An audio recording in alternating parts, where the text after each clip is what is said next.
அனைவருக்கும் வணக்கம். நடைபெற இருக்கின்ற ஜனாதிபதி தேர்தலுக்கு பலரும் வேட்பாளர்களாக முன்னிற்கின்ற இந்த நேரத்திலே தமிழ் மக்களை பிரதிநிதித்துவம் படுத்தும் முகமாக பொது வேட்பாளராக திரு அரியநேந்திரன் முன்னிற்கின்றார். பல புத்திஜீவிகளால் ஒன்றாக மக்களுடைய சிந்தனைகளை, தேவைகளை, கஷ்டங்களை முன்வைத்து மேற்கொள்ளப்பட்ட முடிவுகளின் முயற்சிகளின் ஒரு உச்சமாக, நல்ல முயற்சியாக இந்த அமைப்பு, இந்த சூழ்நிலை வந்திருக்கின்றது. எனவே மக்கள் எல்லோரும் இந்த ஜனாதிபதி தேர்தல் புறக்கணிக்காமல் வாக்களிக்க வேண்டும், வாக்கு நிலையங்களில் சென்று வாக்களிக்க வேண்டும். நல்ல மனசாட்சியோடு மக்களுடைய நலனுக்காக, மக்களுடைய எதிர்காலத்துக்காக, விசேடமாக வடகிழக்கில் வாழ்கின்ற, இலங்கையில் வாழ்கின்ற தமிழ் மக்களுடைய தேவைக்காக, நலனுக்காக வாக்களிக்க வேண்டும் என்று நான் தாழ்மையோடு கேட்டுக்கொள்கிறேன்.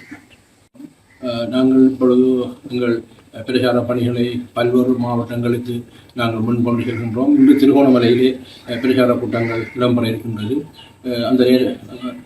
அதையொட்டி நாங்கள் திருவண்ணாமலையில் பல இடங்களிலே நாங்கள் சந்திப்புகளை நடத்தி வந்திருந்தோம். அந்த வகையில் இப்பொழுது நாங்கள் எங்கள் சிறுமலை மறை மாவட்ட பேராயர் அவர்களை நாங்கள் சந்தித்து சில ஆலோசனைகளை பெற்றிருந்தோம். உண்மையிலே மிகவும் பெருமதியான கருத்துக்களை பேராயர் அவர்கள் வழங்கியிருந்தார். தமிழ் மக்கள் உறுதியாகவும் நிதானத்துடனும் தமிழ் பொது வேட்பாளரை ஆதரித்து ஒரு செய்தியை சர்வதேசத்துக்கு காட்டுவது அடுத்த முயற்சியை பாராட்டியிருந்தார். அதிலே அந்த முயற்சியை எடுத்த பொதுக்கட்டமைப்பினர் தமிழ் தேசிய கட்சிகளையும் அவர் அந்த பாராட்டுகளையும் வாழ்த்துக்களையும் தெரிவித்திருந்தார். உண்மையிலே எனக்கு அது ஒரு மகிழ்ச்சியாகவும் அவரின் ஆசையும் எனக்கு கிடைத்திருந்ததை விட்டு நான் மனதார அவரை பாராட்டுகின்றேன். உண்மையிலே தமிழ் மக்கள் ஒன்றை புரிந்து கொள்ள வேண்டும். இன்னும் இந்த பிரச்சார பணி எதிர்வரும் 18ஆம் தேதி நள்ளிரவுடன் நிறைவுக்கு வருகின்றது. ஆகவே இந்த பிரச்சார பணியை பலர் முன்னெடுக்கின்றார்கள். நீங்கள் சிந்திக்க வேண்டிய ஒரு விடயமாக இருக்கின்றது. நிச்சயமாக எல்லோரும் இணைந்து இந்த இதற்காக இந்த தமிழ் பொது வேட்பாளர் இதில் போட்டியிடுகின்றார் என்ற விடயத்தை பல தடவை நாங்கள் கூறியிருக்கின்றோம். தமிழ் மக்கள் உறுதியாகவும் உண்மையாகவும் நேர்மையாகவும் எங்களுக்கான ஒரு தீர்வு, எங்களுக்கான அரசியல் தீர்வு இணைந்த வடகிழக்கில் வர வேண்டும் என்பதற்காக இந்த முயற்சி எடுக்கப்பட்டிருக்கின்றது. இந்த முயற்சியின் மூலமாக நாங்கள் எதிர்பார்த்த வாக்குகளை, நாங்கள் அதிகூடிய வாக்குகளை, ஏறக்கூடிய 5 லட்சத்துக்கும் மேற்பட்ட வாக்குகளை நாங்கள் பெற வேண்டியிருக்கின்றது. நீங்கள் அந்த ஆணையை, அந்த வாக்குகளை தருகின்ற போது சர்வதேசமும் எங்களை திரும்பி பார்த்து இலங்கை அரசாங்கத்துக்கு ஒரு அழுத்தங்களை கொடுக்கக்கூடிய வாய்ப்பு இருக்கின்றது. அதுபோன்று 9வது ஜனாதிபதியாக தெரிவு செய்யப்படுகின்ற ஜனாதிபதிக்கும் ஒரு மனமாற்றம் ஏற்பட்டு நிச்சயமாக எங்களுக்கான ஒரு தீர்வு கிடைக்க வாய்ப்பு இருக்கின்றது. இப்பொழுது இருக்கின்ற வேட்பாளர்கள் யாருமே 50% மேற்பட்ட வாக்குகளை பெற முடியாது என்ற நிலை ஏற்பட்டிருக்கின்றது. புலனாய்வு தகவல் அவ்வாறுதான் தெரிவிக்கின்றது.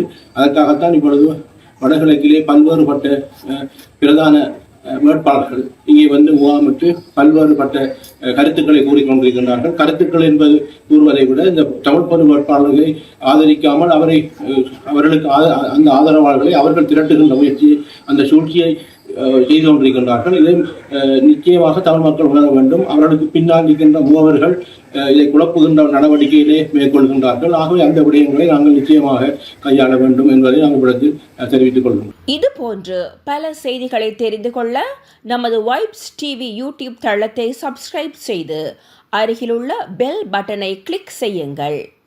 மேலும் பல செய்திகளை அறிந்து கொள்ள www.baibznews.com vibesnews.com என்ற இணையதளத்தை பார்வையிடுங்கள்.